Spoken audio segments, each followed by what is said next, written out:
Amat merat ike tesolderat ik merut. Hi all, Dave here again. Recently I've seen a few YouTubers like the Non-Alchemist and David John Wellman respond to Michael Brown's article, Some Honest Questions for Atheists. So I thought I'd throw my own answers into the ring as well. We've answered a few of these over on the Answers in Reason channel, and I gotta admit that I kind of enjoy doing them. It's something a little different, I guess.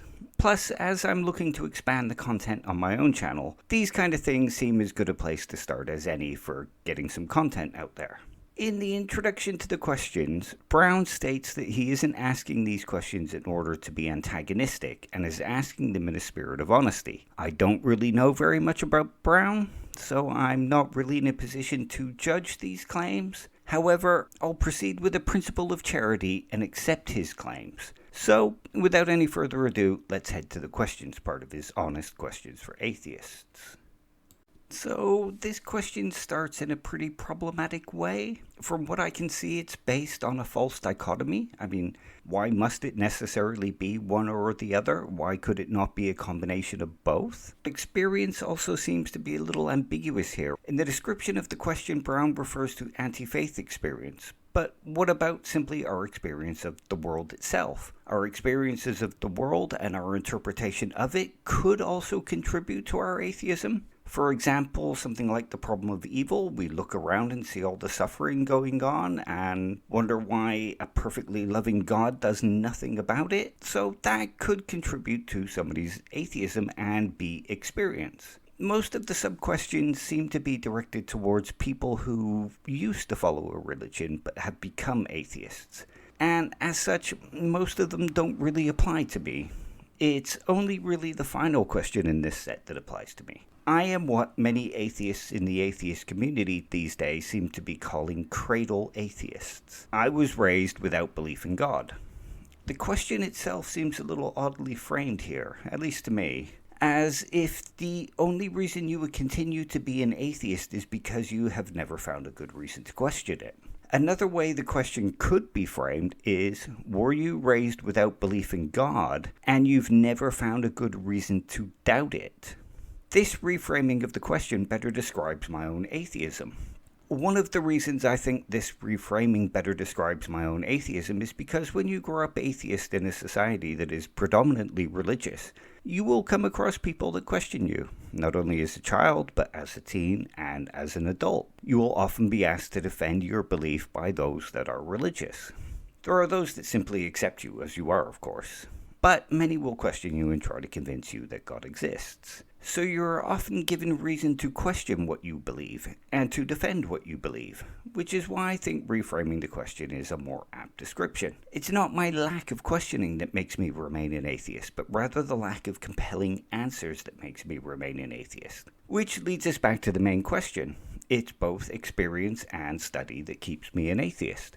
My experience of the world leads me to believe that it is a godless universe. It appears to me in the same way a universe that does not contain an all-loving and all-powerful God would appear. It is also the study of both arguments for a God and arguments against a God that makes me continue to be an atheist. Many of the arguments for God simply are not compelling, nor do they answer my questions in an adequate way. So it's both experience and study that keeps me atheist.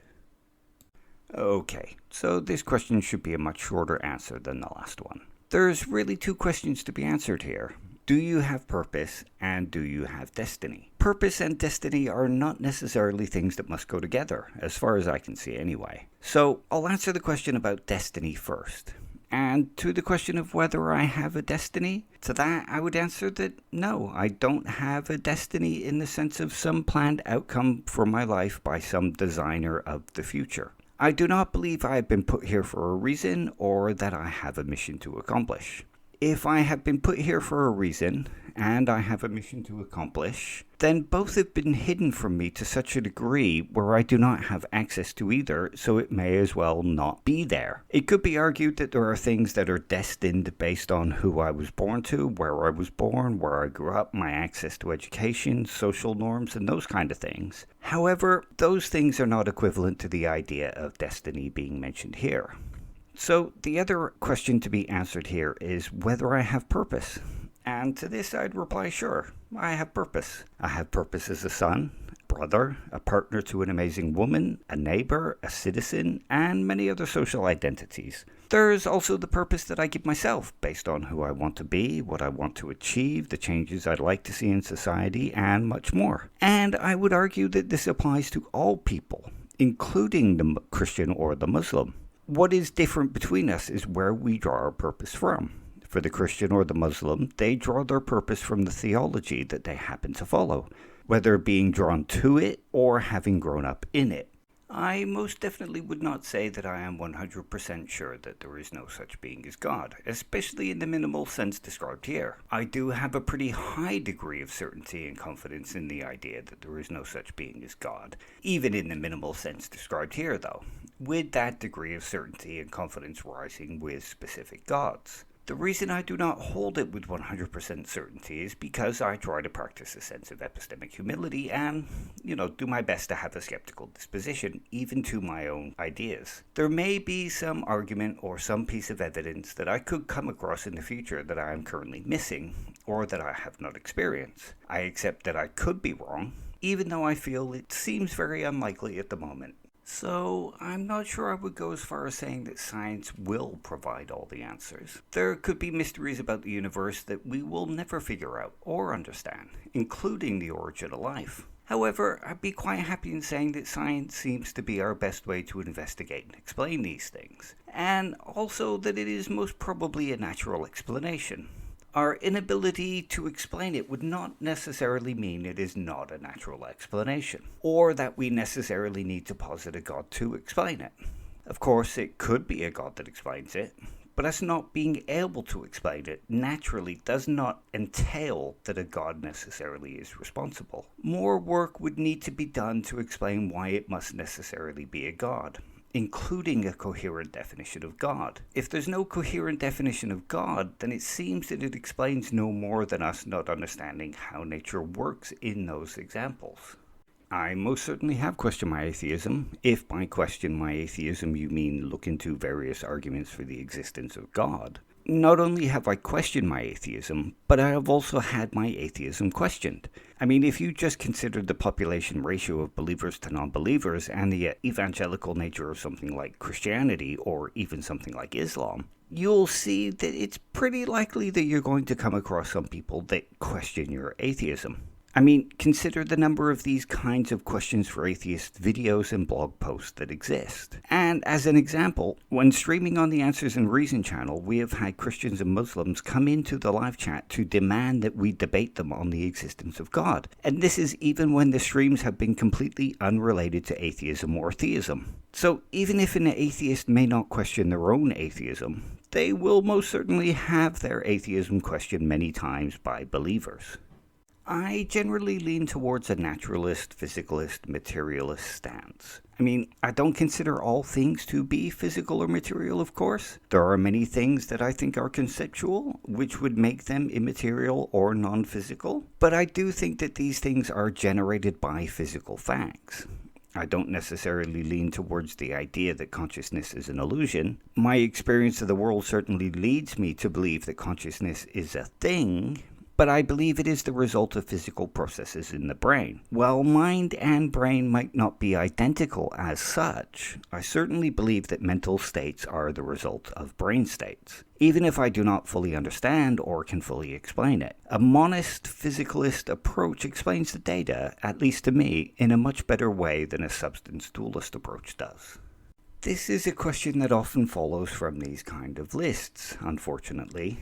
It's one of those questions that could simply be answered with a no, of course. But then an answer that simple seems to come across as irrational. After all, just look at how God, especially the God of the Bible or even the Quran, is defined. It's defined as a being with perfect knowledge. If this being has perfect knowledge, then how could anyone argue that it does not know what is best for humans, for me, for how society should be formed and run, about morality, or any other thing you might feel like throwing in there? Disagreeing with God would simply be irrational, for how can a being without perfect knowledge dispute anything that a being with perfect knowledge says? This being would, of course, have perfect knowledge about what justice is and what mercy is. So how could one dispute what is defined as justice in the Bible, or even the Quran? That too would be irrational, wouldn't it? Again, it boils down to how can a being with imperfect knowledge dispute what a being with perfect knowledge says is the case? So the answer here should be yes, shouldn't it? Well, not necessarily. After all, if it is true that this God created me, and created me with a sense of morality that led me to find many of the morals in the Bible, or even the Quran, which is supposed to be from the same God, to be bad examples of morality, then surely there must be some purpose behind that. Why would a perfectly knowledgeable being create people with a sense of morality that cause them to reject what people describe as his word? Of course, a simple answer here is that we have been created to give ourselves to said God, regardless of our own views. But what if the opposite is the case? What if God gave us this sense of morality and this free will to reject the writings of men claiming to be speaking for that God? What if this sense has been given to us in order to be able to determine what is and what is not, what this God really wants of us? This seems no less plausible to me than a God that wants people to follow him blindly. In fact, it seems even more plausible when we consider the claim that God does not want robots, hence why he gave us free will, and that life is a test to see who is worthy to be in heaven. Keeping with the idea of morality is written in our hearts, then God has written a morality into my heart that causes me to reject what is written in the Bible, and the morality of the Bible. I would have to reject this morality in my heart, which is claimed to be from God, to accept the Bible, which is also claimed to be from the same God, meaning that God has created me in such a way that I will reject him. Which seems to be at odds with the claim that God is perfectly loving, perfectly just, and has perfect knowledge, especially as the result of what he has written in my heart, will lead to the dire consequences argued by many Christians or even many Muslims. Another answer here is that the question itself is kind of a malformed one. It seems to me that a God with the attributes mentioned here would not be the author of the Bible. Therefore, if a God with those attributes was proven to exist, then it would seem that it was not responsible for the Bible. So therefore, the question is malformed. It assumes that any God with those attributes that is proven must necessarily be the God of the Bible. Yet the latter is not necessarily logically entailed by the former. So would I follow the Bible if it was proven that a perfectly loving, perfectly just, perfectly merciful being with perfect knowledge existed? Well, no, because I don't believe that the God of the Bible would be the same being that was proven to exist or that I was convinced existed. So those are my answers to the questions, at least simplified versions of them. I could expand on each of them, of course, but I feel like these basic answers are enough to get a handle on my views when it comes to these questions. I'd say some of the questions felt like they were being asked in a slightly leading or even misleading way. I won't claim that this was the intent of the questions, as I don't really know Michael Brown or his mind. They certainly do come across that way, though. And altering the questions might make other atheists a little more receptive to them. But for now, I'll sign off. Hopefully I didn't bore you too much, and for those that took the time to listen, I really appreciate it. I'll leave links to the Non-Alchemist's response and David John Wellman's response in the description, as well as a link to the site that the questions came from in case anyone else wants to answer them. Take care, and hopefully I'll see you again soon.